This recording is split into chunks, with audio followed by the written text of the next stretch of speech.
دنیا میں یہودیوں سے زیادہ بدبخت اور سرکش کوئی قوم نہیں گزری جو اپنے نبیوں کو ناحق قتل کرتے تھے۔ حالانکہ یہ پیغمبر اکرام نہ کسی کو ستاتے تھے اور نہ کسی کے مال و دولت پر ہاتھ ڈالتے تھے، بلکہ بغیر کسی اجرت کے لوگوں کو فلاح کی باتیں بتاتے اور اللہ کی طرف بلایا کرتے تھے۔ لہٰذا حضرت ابو عبیدہ رضی اللہ عنہ نے ایک دفعہ رسول اللہ صلی اللہ علیہ وسلم سے پوچھا کہ قیامت کے دن سب سے بڑے اور سخت عذاب کا مستحق کون ہوگا؟ آپ نے فرمایا، وہ شخص جو کسی نبی کو یا کسی ایسے شخص کو قتل کرے جو بھلائی کا حکم دیتا ہو اور برائی سے روکتا ہو۔ ایک حدیث کے مطابق یہودیوں نے ایک دن میں 45 نبیوں اور 170 صالحین کو قتل کر دیا تھا جو انہیں اچھی باتوں کا حکم دیا کرتے تھے۔ لہٰذا یہ قوم قیامت تک کے لیے لعنتی قرار پائی اور بروز قیامت بھی لعنتی ہوگی۔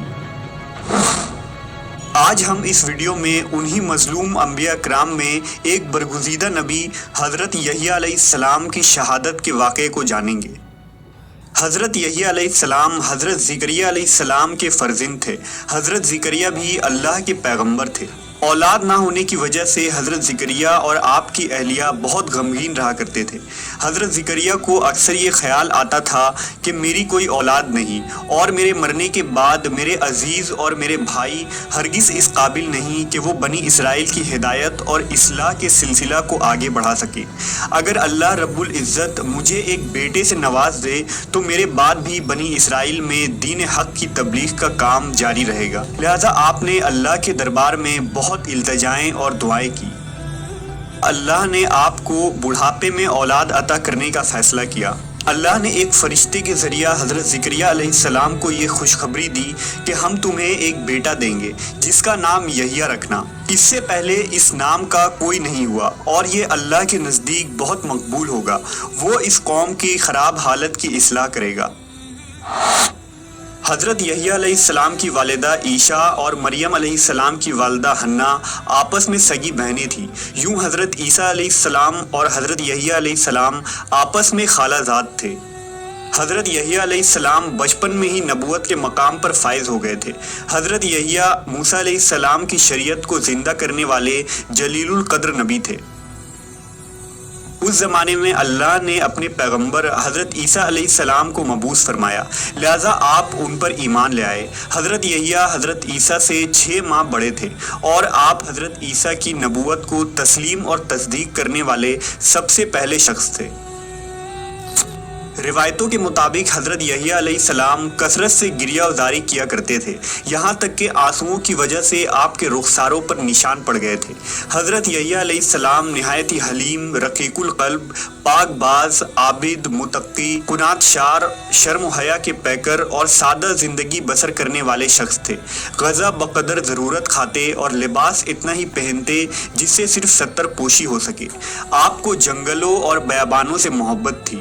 زندگی کا زیادہ تر حصہ وہی گزرا جہاں آپ درخت کے پتے اور شہد بطور غذا استعمال فرماتے اور پیاس لگتی تو نہر سے پانی پی لیتے۔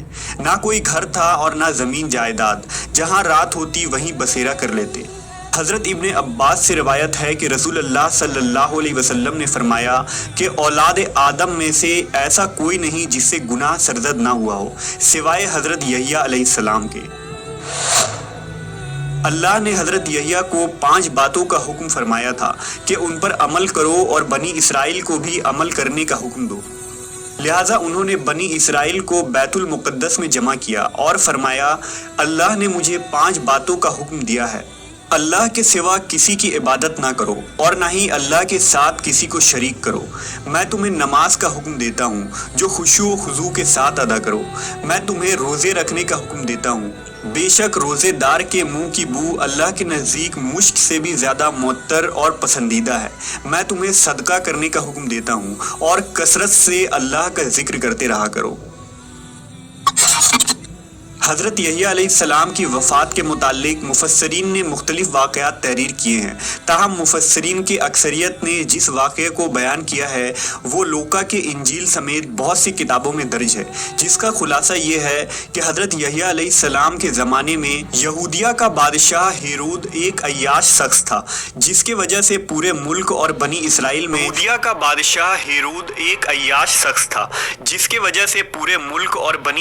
میں فسق و فجور پھیل رہا تھا۔ اس نے اپنے حقیقی بھائی فلپ کی بیوی ہیرودیاس کو بغیر نکاح اپنے گھر میں رکھا ہوا تھا۔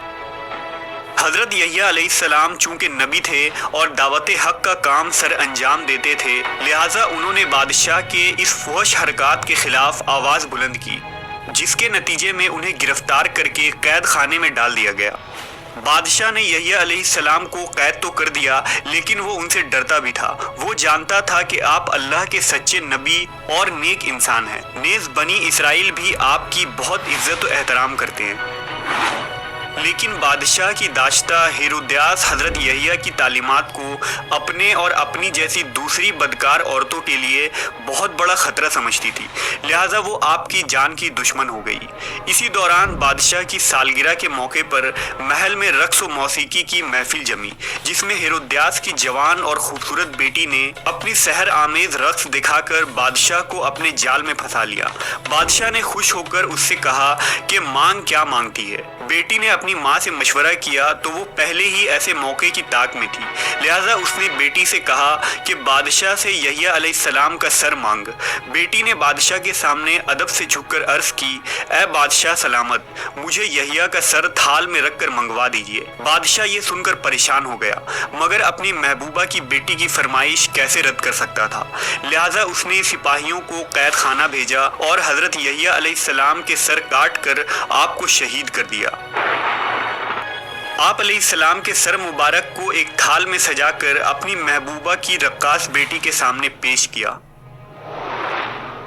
روایتوں کے مطابق حضرت یحییٰ علیہ السلام کی شہادت پر آسمان سے خون کی بارش ہوئی اور سورج کا رنگ سرخ ہو گیا، اور جب آپ کے کٹے ہوئے سر سے خون گرے تو وہ زمین پر جوش مارنے لگے۔ لوگوں نے اس خون کو بہت دبایا اور صاف کیا، لیکن وہ خون کے قطرے اسی طرح جوش مارتے رہے، یہاں تک کہ اللہ نے بنی اسرائیل پر ایک سخت عذاب کا فیصلہ کر دیا۔ اس وقت روم کا سیزر البیریس تھا، وہ ہیرود سے ناراض ہو گیا اور اس نے اپنے بھتیجے اینٹیپا کو اس کی سلطنت پر حملہ کرنے کے لیے بھیجا۔ وہ ایک خونخوار فوج لے کر یہودیہ پر حملہ آور ہوا۔ بادشاہ کے لشکر نے قسم کھائی کہ جب تک یحییٰ علیہ السلام کا خون جوش مارتا رہے گا ہم یہودیوں کو قتل کرتے رہیں گے۔